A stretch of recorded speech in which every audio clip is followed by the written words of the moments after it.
Hey everybody, I'm Anna McEwen.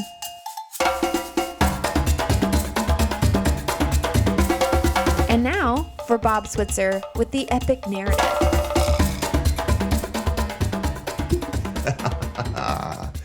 This chapter 48 of the book of Genesis, opens up with one of those famous lines, sometime later. We don't know. Well, we do. We have an idea. And honestly, I appreciate people that do this kind of work, that figure out how long things are, because I'm sure it has to do with math. And you have to understand, although I understand numbers and I appreciate what they do and the precision that they allow life to have, I don't necessarily put it all together very easily. And to me, it's work. But there are those that are just intuitive with numbers, like they just see them. And I'm sure that when they read these passages, it's like they start putting together the numbers. And the numbers are usually found through so-and-so lived this long, so-and-so lived this long, and then the number of children they had, and they find records of those kids and how long they lived, and they just investigate and they dive in, and it's awesome. Because someone like me can read this phrase sometime later and just look down and say, this was approximately 17 years. Wow, thank you so much. I don't have to do all that work. So I appreciate those in academia that do this kind of work. I really do. So that those of us who like to tell stories don't have to do the work. Because frankly, I wouldn't.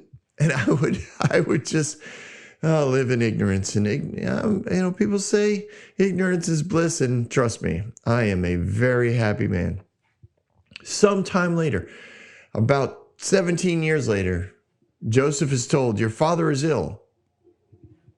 So what we see here is that Joseph it wasn't not a daily interaction with the family. He did not have a regular connection to the family. Now, all indications are that the family had regular family dinners, and that probably happened on Friday night, right?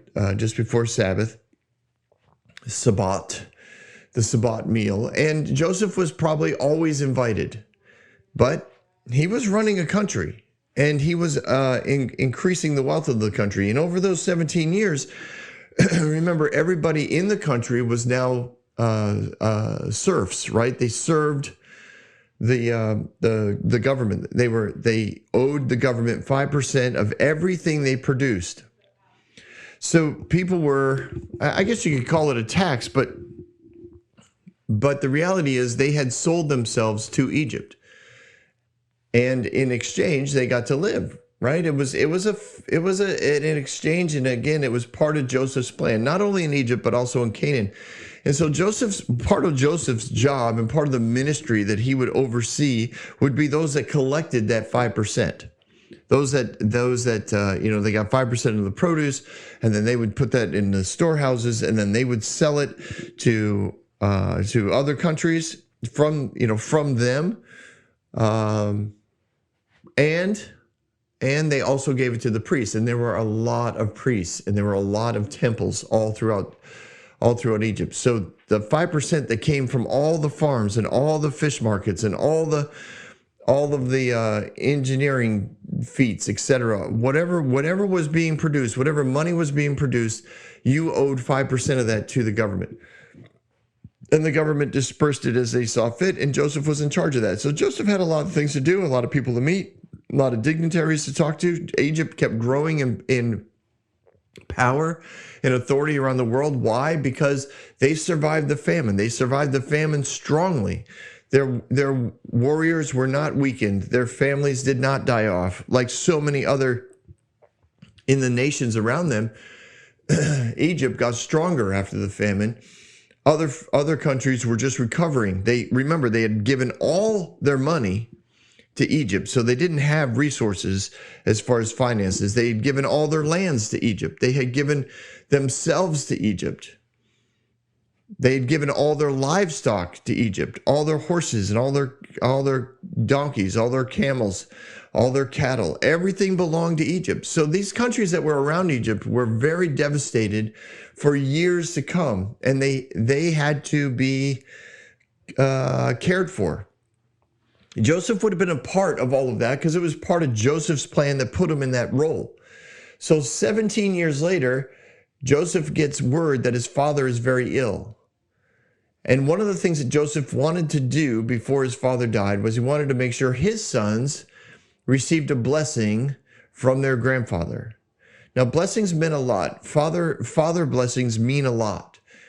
In the world of God's kingdom, heritage and family lines are designed, in their original design, is to draw us all the way back to the beginning, for us to be able to trace our roots, to have a sense of purpose and direction that comes from years of that purpose and direction being feted out as a family. And that's what a father's blessing does, is that it allows people in the future of future generations to have some sense of purpose and direction, more than just as an individual, but that is a family unit and their role within that family. It allows them to make decisions and focus their focus their strengths. It's not just finances. Focus their decisions and their strengths in a particular avenue so that the family is blessed and they also receive additional blessings. So this is what's going on when Joseph brings his sons to receive the blessing. Now this is not just a family blessing, right? But it's also seen as a prophetic blessing. All right. What that means is the future of the children is kind of laid out, and it's seen as a spiritual blessing, something that ties them back to God, ties them back to the source of all goodness. Joseph wanted that for his children. His children grew up Egyptian. They understood all of the hierarchy and the governmental system of Egypt. They understood all of the religions of Egypt. Their mother was a high priest. Their grandfather was a priest and a government official. Their father was a viceroy. Like these kids were elite kids. There's no way around that. They never suffered hunger during the famine. They were protected by guards at all times. They went to the best schools. They read all of the books. Egyptian libraries are still noted to this day as one of the vast, amazing collection of information and knowledge that the pharaohs had put together. His sons were set up pretty nice. So the fact that he wanted the blessing of his father on his sons is significant, because it means that Joseph still considered himself a Hebrew. He still considered himself to be the son of Jacob. He didn't want his children to be that separated from the family. He wanted them to be a part of the future of the Hebrews. He didn't want them to be part of the Egyptian future, which is fascinating to me because their mother was Egyptian and their grandfather was Egyptian. So somewhere in there had to be those family discussions within Joseph's family, where he let the mother know they are not going to be raised to stay here in Egypt. They are not going to take roles in the hierarchy of Egypt. I'm going to raise them here. We will educate them here, but they will be a part of my family. They are going to be blessed by my father. They're going to have a role for the purpose, direction, and future of the Hebrew people, even though they're half-breeds. It's fascinating. I'm guessing that didn't go over really well. I'm guessing that there was some tension in the family when this sort of thing was discussed. So when he brings his sons there, it's a big deal. It's a big deal for him. It's a big deal for his sons. Now, I don't know if his sons were into it. I don't know if they were like, yeah, I can't wait to be a Hebrew. This is going to be great. Now, granted, in their current state, the Hebrews were a great clan of people, a great tribe of people to be a part of. They were being fruitful. They were multiplying. They had the wealth of Egypt, one of the major sources of financial blessing for the nation was in the care of the Hebrews, the breeding and the distribution of livestock around the world came through the Egyptian government. Pharaoh was constantly being enriched by the decision that Joseph made, 20 years ago during the famine to acquire all the livestock of the world. Or no, not I shouldn't say the world, because it wasn't a worldwide famine, but of the world in which they influenced, the portion of the world in which they influenced. And because of that wealth, they continued to influence it. I mean, think about it. Any farmer that needed cows, that needed donkeys, that needed opportunity to plow their land, run their land, distribute their goods. Any merchant, like everybody had to go to Egypt, at least initially, to purchase things. And if you wanted to purchase a male and a female, in other words, you wanted enough to start breeding your own, like that was something that was controlled. You paid a lot for that, and you probably paid continually in the future, like they tax your car type of thing. Every year, if you still had a male and a female donkey that were producing, you had to keep paying taxes back to Egypt for the right to do that. Joseph had a lot to do, and the fact that he wanted his children to not be part of the Egyptian culture, but part of the Hebrew culture, is significant. And Jacob understood that. So when Joseph shows up, it says Jacob was told, your son Joseph has come to see you. It says he rallied his strength and sat up in the bed. And Jacob says to Joseph, God Almighty appeared to me in Luz at the land of Canaan, and there he blessed me. And he said to me, I'm going to make you fruitful and increase your numbers, and I will make you a community of people, and they will give this land to an everlasting possession to your descendants after you.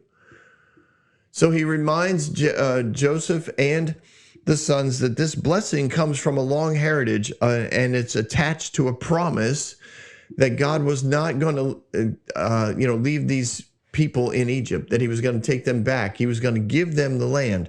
Now, when we dealt with that back in Abraham's day, remember, this does not mean that they believed at this time and in this moment, they didn't see this as a military action. They just believed that they would increase to the point and be blessed to the point where the land would belong to them.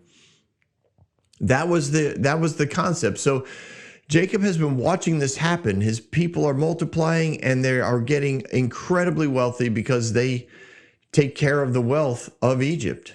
And all the rest of Egypt has now been enslaved, I guess is a big word, but at least they are indentured servants to the land. But Hebrews are not, and the priests of Egypt are not. So in that context, he's like, now your two sons born to you in Egypt before I came to you here will be reckoned as mine. Ephraim and Manasseh will be mine, just as Reuben and Simeon are mine. Any children born to you after this will be yours. In the territory they inherit, they will be reckoned under the names and of their brothers. As I was returning from Paddan to my sorrow, Rachel died in the land of Canaan. Before we were there, we were still on our way, a little distance from Ephrath. So I buried her there beside the road to Ephrath, that is Bethlehem. So in this moment, now again, I'm guessing this again, it takes time. Okay, it takes time. Jacob sits up. This is with great effort. He understands why Joseph is there, and it's a rare occasion that Joseph is there. It's a big deal. I'm sure the chariot made noise when it arrived, and Jacob understood what his role was. He sat up, not just kind of leaned against a pillow, like he's completely up so that these kids, and they're not, obviously they're at least 17 years old and probably closer to being in their 20s, could sit on his lap and be blessed. This is a big deal. And Jacob understands that. So in this moment, he reminds them of their heritage, and then he says to Joseph, these two boys that you're bringing to me to bless are going to be mine. In other words, your sons are now going to be your brothers, which is weird, but That's what he's saying. He's saying their heritage is going to be as though they were born from my loins, that they came through one of my wives. They are going to be connected to the other brothers. So he's adopting the sons of Joseph as his own. He's like, Joseph, if you have any more children, they're yours, and their lands are their lands, and they will interact with these guys as though they are their uncles, because they are now my sons. And then evidently,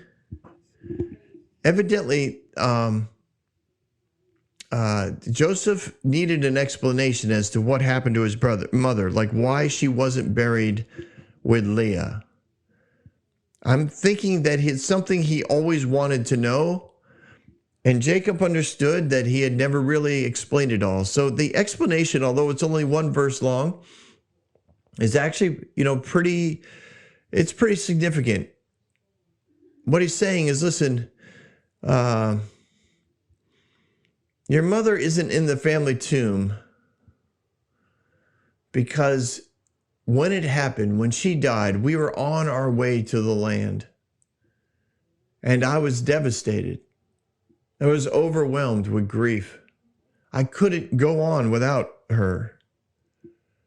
And so I buried her there, literally on the side of the road. I just created a tomb for her. Now I'm guessing, it involved a large pile of rocks, and everybody knew that this was Rachel and it belonged to Jacob, and Jacob was, moving around, etc. But she died there, and she's still there. I never went back to get her. I left her there.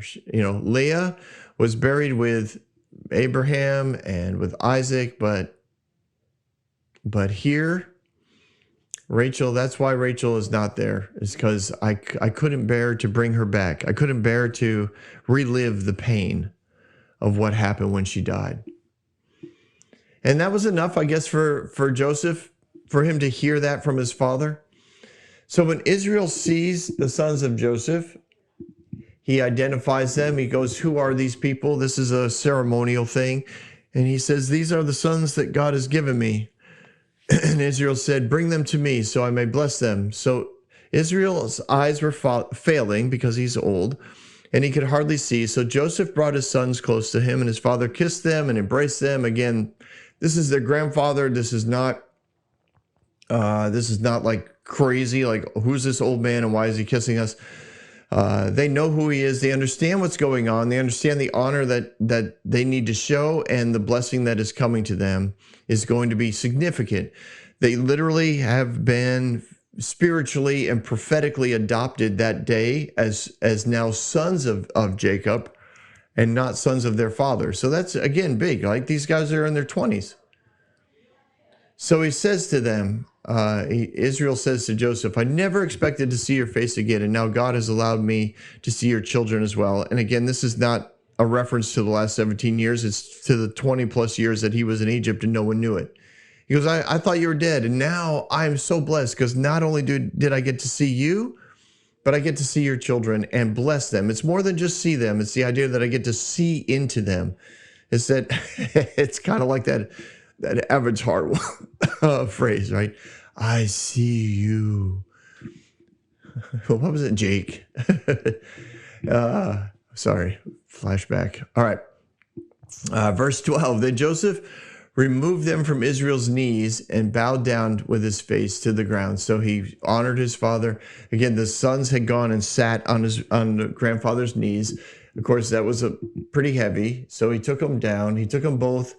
And Ephraim was on his right, and Ephraim was on the right toward Israel's left hand, and Manasseh was on the left toward Israel's right hand. And he brought them close to them. So they would have basically been kneeling on either side of him now, not sitting on his lap. Israel reached out his right hand, but he put it on Ephraim's head. So he crisscrossed his hands in front of him and put his right hand on Ephraim's head and his left hand on Manasseh's head. And even though Manasseh was the firstborn son, now this is unusual because the right hand is supposed to go on the firstborn son's head because the greater blessing goes to the firstborn. Why does the greater blessing go to the firstborn? Because firstborns were in general supposed to receive a greater blessing because they were generally the ones who obtained the most information and experience in the family. They would have been the ones that would have naturally been around the father more, naturally been around the family business more, been more connected to other relatives. This was something that would have been a natural thing. They also tended not only to inherit more, a greater portion of the money, but they inherited the responsibility of keeping the family together and keeping the blessing of the father from being ignored. So they helped the family maintain the purpose and direction that their heritage, their father and the father before them and the father before them had pushed on them, or had prophetically spoken over them, or had blessed them with the resources to go after. So he crisscrosses his arms and he puts them on the firstborn is now being blessed as the secondborn. And he says, then he blessed Joseph. So he said, he looks up to where Joseph was, which is in front of him on his knees. And he said, may the Lord God, before whom my father Abraham and Isaac had walked faithfully, the God who had been my shepherd all the days of my life, do this. The angel who delivered me from all harm, may he bless these boys. May they be called by my name and the names of my fathers, Abraham and Isaac, and may they increase greatly on the earth. And Joseph saw that his father had crisscrossed his hands. And he said to them, no, my father, this one is the firstborn. Put your right hand over there and put your left hand over there. And the father said, no, I know who I put my hands on, son. Now they're both going to be great men, and they will both be known for greatness. But the younger brother will be greater than the older brother, and his descendants will become a group of nations, not just a large tribe. And he blessed him that day, and in his name Israel pronounced the blessing, may God make you like Ephraim and Manasseh. So he put Ephraim ahead of Manasseh. And then Israel said to Joseph, I'm about to die, but God will be with you and take you back to the land of your fathers. And to you, I give you one more ridge of land than to your brothers. That ridge I took from the Ammonites with my sword and my bow. So in this moment, whoa, sorry, I just dropped my notes. In this moment, Joseph receives an additional blessing from his father that involves a piece of land that the father had taken through force back in the, quote, we'll call it the promised land. So in that interaction, he receives this blessing and this additional piece of land. But again, it doesn't, he's in Egypt. He'll probably never see it, but it's something that can get passed on to his sons. So his sons receive these blessings. Joseph, of course, gets, just for what it's worth, this piece of land that he gets is the land where Shechem was, which of course is where the violence was done. He's like, I took over this ridge of land. I took over this city because Dinah was raped, and the two brothers went in and killed the elders of the land. And basically Joseph was I think he gave it to him because the brothers were always kind of they were the ones who killed everybody. So Joseph was kind of he was innocent in this particular area when it comes to the destruction of the city, or at least the killing of all the elders. So it going to Joseph, and it doesn't mean that Joseph ever went there. It just means that his oversight of it, and therefore his son's oversight of it, it kind of puts them at least once or twice removed from the actual violence and allows them to kind of oversee this without that underlying bitterness and anger. And I think that's part of the reason why Jacob gives it to him. So now we're going to the next chapter. Now this next chapter, I know, engineer's like, really, Bob? You're going to do 2 chapters? Yeah, but this next chapter is interesting because it's basically the blessings of the family. It's the blessings of all of the sons and what they're gonna kind of be known for in the future. So I don't know. I go back and forth. Do I read this whole thing and then I don't know how we're gonna do this, but I'm sure we'll get through it because it's not really all that complicated. It's just a lot of information. So verse 1 of chapter 49, Jacob called his sons, said, gather around so I can tell you all what will happen to you in the days to come. So again, these blessings are prophetic. He sees what could happen, or what the general direction of the tribes of those that are of his sons, those that are married within that family, kind of the tendencies of that family. And sometimes prophetically, you don't necessarily get something super specific, but you get a general direction. You get a flow, and you kind of can see the things that are going to happen. Sometimes we do this through what we call words of encouragement, where we see somebody and it's like you can just tell with internally they are going to bring peace wherever they are, or they're going to bring hope wherever they are, or they're going to bring discernment and therefore information and knowledge wherever they go, or they bring wisdom and creativity. Like there's things about people that you can see, and you can speak into that, and in essence give them encouragement and confidence to continue doing what God's called them to do and what God has naturally gifted them to do. And at some level, that's what Jacob's doing here. He's gonna take the tendencies of his sons and he's going to bring increase to them. And some of them, he's going to remind them that they short-circuited some of their direction and some of their purpose because of the choices they made. And that short-circuitedness, that's whatever that word is, he's going to remind them, hey, this is going to be a part of your life. Like, you did this, but that's just the way it's going to roll. So he pulls them in, he assemble and listen, sons of Jacob, listen to your father Israel. Reuben, you are my firstborn, my might, the first sign of my strength, excelling in honor, excelling in power. Oh man, that's a great start. Reuben has to be feeling really good. I mean, you can just sense the swell of pride that came into Jacob's heart and mind when when Reuben popped out. His firstborn was a son.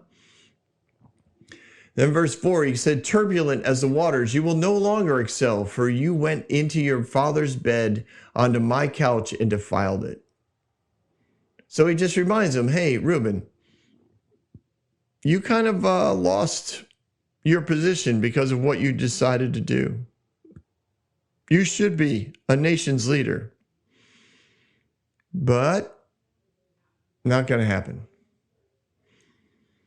Simon and Levi are brothers. Their swords are weapons of violence. Let me not enter their council. Let me not join their assembly, for they have killed men in their anger and hamstrung oxen as they pleased. Cursed be their anger so fierce and their fury so cruel. I will scatter them in Jacob and disperse them in Israel. Wait. See, those were the two brothers who went into Shechem. He's like, you're going to pay for that. That's something that's not going to disappear. People don't forget when you wipe out all the leadership of a particular city. That's not something that goes away easy. You might regret what you did, but you tend to still react in violence. You give bad advice because your initial reaction is to destroy things. I find that fascinating, that some people, that is their reaction. I mean, I've seen it. You can see it in kids. As a youth pastor, you could see this tendency. The first reaction that somebody has is to cause violence, to strike out. And Levi, right? What do they end up becoming? The tribe of priests. And Simeon, crazy but true. Jacob sees it and he speaks that out. Then to the next one, Judah, your brothers will praise you. Your hand will be on the neck of your enemies. Your father's sons will bow down to you. You are a lion's cub, Judah. You return from the prey of my son. Like a lion, he crouches and lies down like the lionesses. Who dares to rouse them? The scepter will not depart from Judah, nor the ruler's staff between his feet, until he whom it belongs shall come, and the obedience of the nation shall be his. He will tether his donkey to a vine. His colt will be the choicest branch. He will wash his garments in wine, his robes in the blood of grapes. His eyes will be darker than wine, his teeth whiter than milk. Judah basically gets Reuben's firstborn blessing.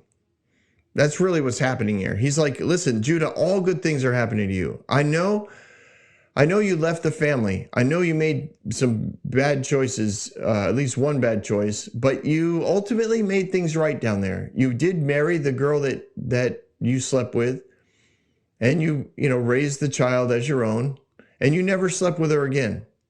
You repented from what you did. You didn't just regret it. You repented from it. You changed your ways. You came back to the family, and you became a leader of the family. And that's going to continue, Judah.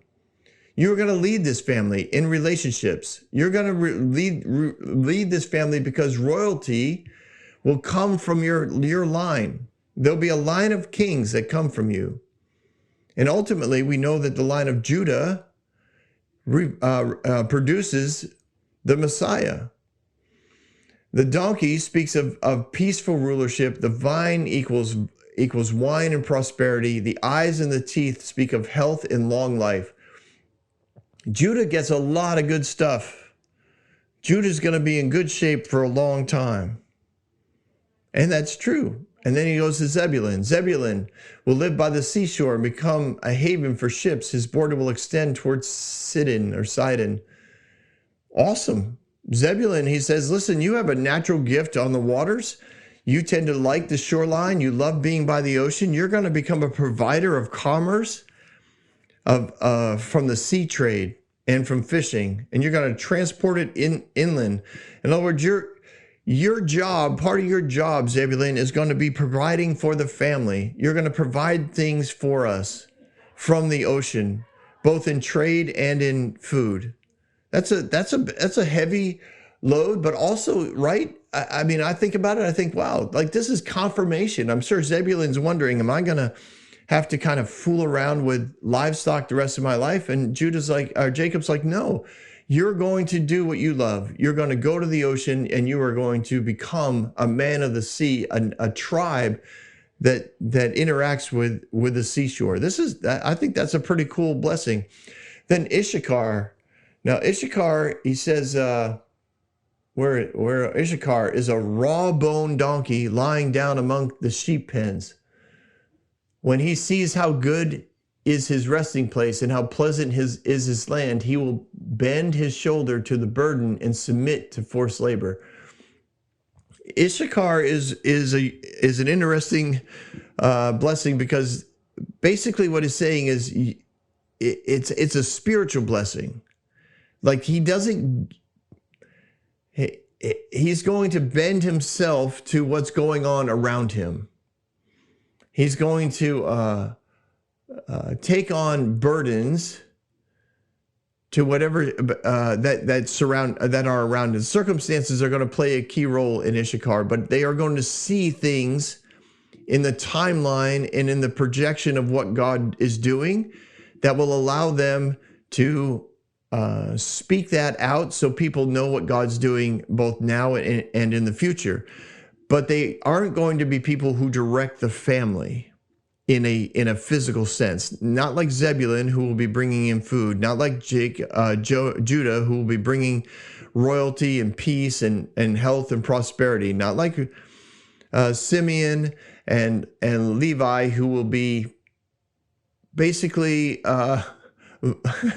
argumentative when people are around them, and ones who kind of increase the agitation of the world around them. Issachar is going to bring the burden of interpretation of the Torah, interpretation of the timelines, the burden of the land, they're going to bear the burdens of the people in a spiritual sense and become prayer warriors before God. Dan will provide justice for his people as one of the tribes of Israel. Dan will be a snake by the roadside and a viper along the path that bites the horse's heel so that the rider tumbles backwards. I look for your deliverance, Lord. So Dan this is to be interpreted as a provider of someone who will bring justice to the nation. And Samson was from the tribe of Dan. So I don't know if Jacob saw Samson specifically or just saw that given Dan's general direction of life, someone's going to come out of this tribe that desperately fights for and succeeds at providing justice for the nation. Gad will be attacked by a band of raiders, but he will attack them at their heels. Asher's food will be rich. He will provide delicacies fit for a king. Naphtali is a doe set free that bears beautiful fawns. Joseph is a fruitful vine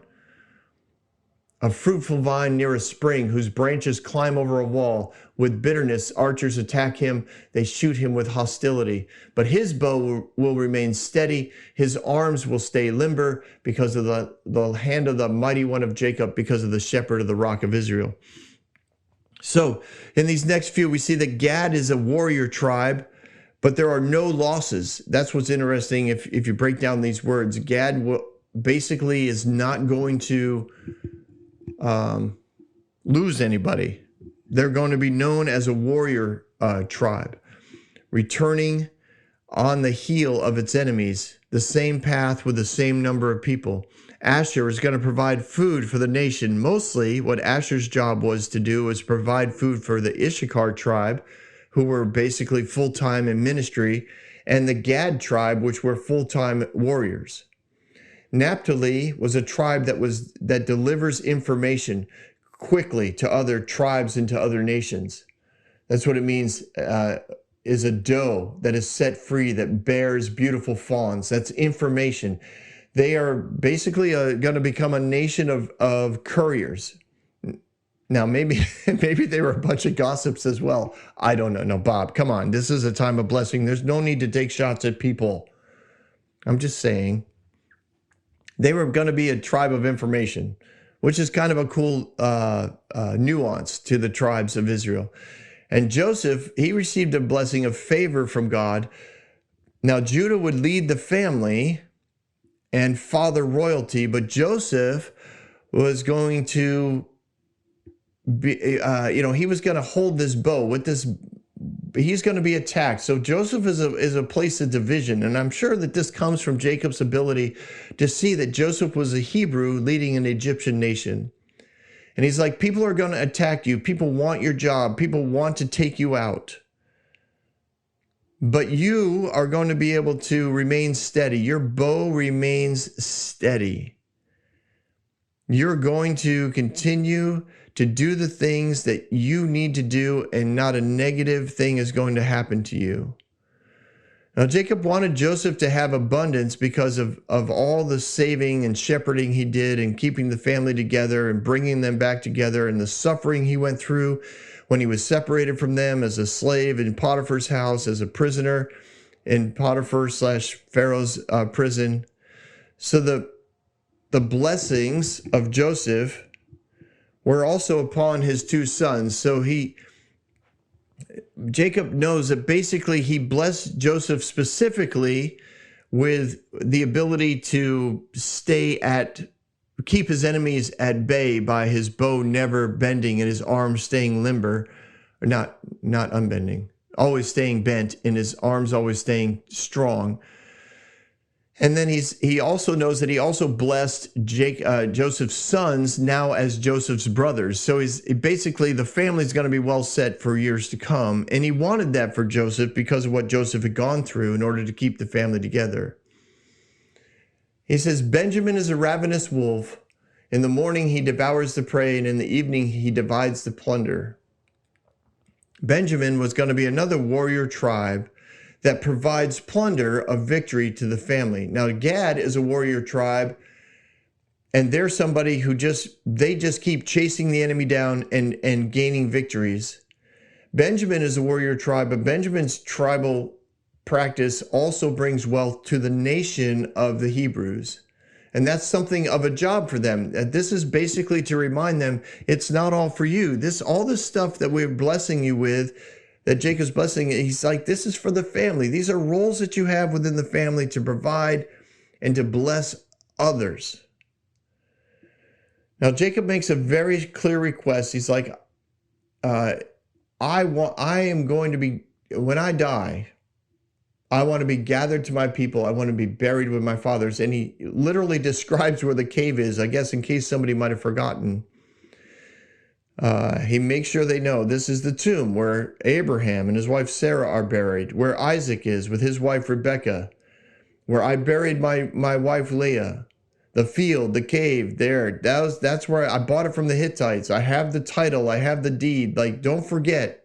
I just think it's funny that he does that. And then it says he finished his days, which means he was no longer refining the blessings and rehearsing the blessings of instructions. He died. He drew up his feet into the bed. He breathed his last, and he was gathered to his people. And that's it for today, folks. I mean, I don't know how else we can go back over these blessings 100 different ways, and I would encourage you to do that. It's a fascinating thing, and if you've never received a blessing from your father, then it's something you can talk to God about, and I would encourage you to do that.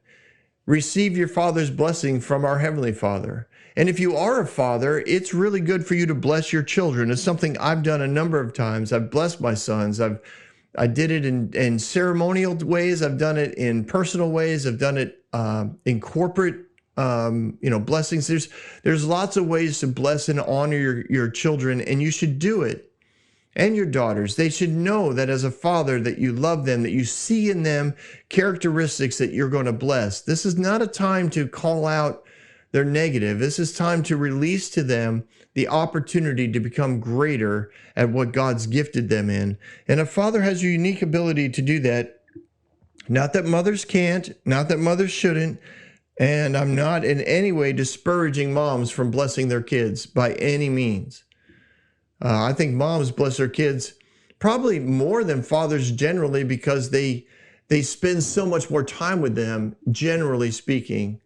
And especially if they're a single mom, they got to do both. They got to be both the father and the mother. And there are some amazing people that I know that do that. So I just encourage you, bless your children, encourage them with purpose and direction, encourage them with identity and focus, and watch what the Lord does to them generations after generations. It will bless your heart just like it did Jacob's. And we will see you again next week on The Epic Narrative.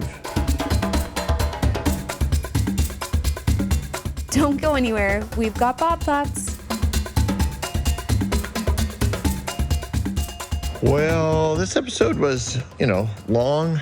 And honestly, when I look back as part of the narrative, it is part of the narrative. The blessings of the Father is just something we needed to cover. And clearly the Bible puts it in there and spends a long time putting it in there. Joseph's children's blessings take up almost an entire chapter, and then everybody else's takes up another. So I think the value of a father's blessing is seen in that.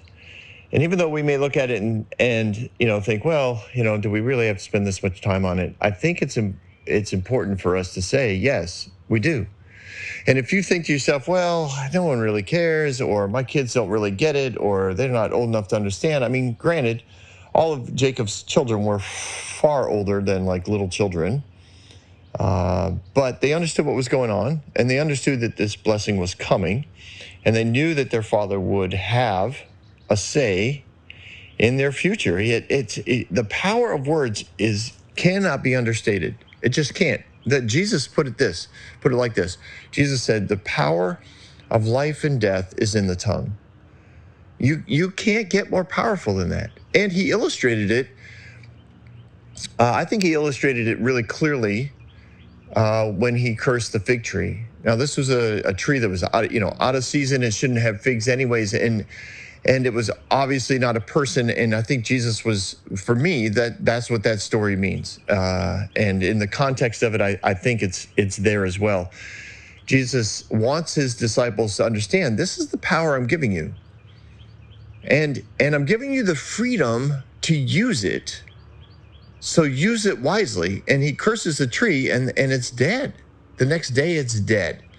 You literally can shortcut the life of someone who isn't even in season yet.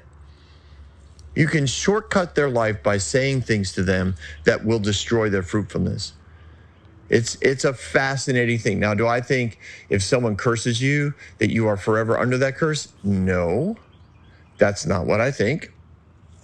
I believe that we have the ability through the incredible power of God's love to overcome any curses, because the blessings of God are more powerful than any curse of the enemy. Always, 100%. Now, it's like light and darkness. There is no battle. There is no second guessing it. Like, well, I hope I get a big enough blessing so that the curse will be, will be reversed. The curse will be reversed. But in the end, it's really not even a question. The blessing of God always overcomes the curse of the enemy. So on that end, you always have hope, regardless of what somebody might have spoken over you. Maybe your father did curse you. Maybe your mother cursed you. Maybe you feel cursed because of your past. None of that matters when it comes to God's blessing. He will always overcome because his love is that powerful. So on that, I hope you're encouraged, but I also want to encourage you, those of you who carry the life and love and light of God within you, to speak light and love and God over people, to draw out of them what God intended for them. We go all the way back to the beginning of this season. Our original design, our original identity is what God saves us for. It's what Jesus gave his life for, so that we could access it without problem, without any sort of mental disorder that says, oh, I need to sacrifice more to get what God gave me. No, he's like, no, the sacrifices are done. It's all yours. It's available for everyone. I died so the whole world could be saved. So his blessing overrides any curse of the enemy all the time. And we should be blessing the creation of God with life and light. And if you haven't done that for your children, you should, and you should do it, early and often. And if your children are older, call them up and bless their socks off. Find ways to bless them. It does not have to turn into a monologue of 15 minutes of, regrets and apologies. It can. I'm just saying it doesn't have to. It could just be a simple blessing, a simple word of encouragement. And you will see tremendous results from that. Tremendous results. And I'm going to end there today. Yeah, it was a long episode. We'll have a short Bob Thoughts. Have yourself a great day, everyone, and blessings be upon you.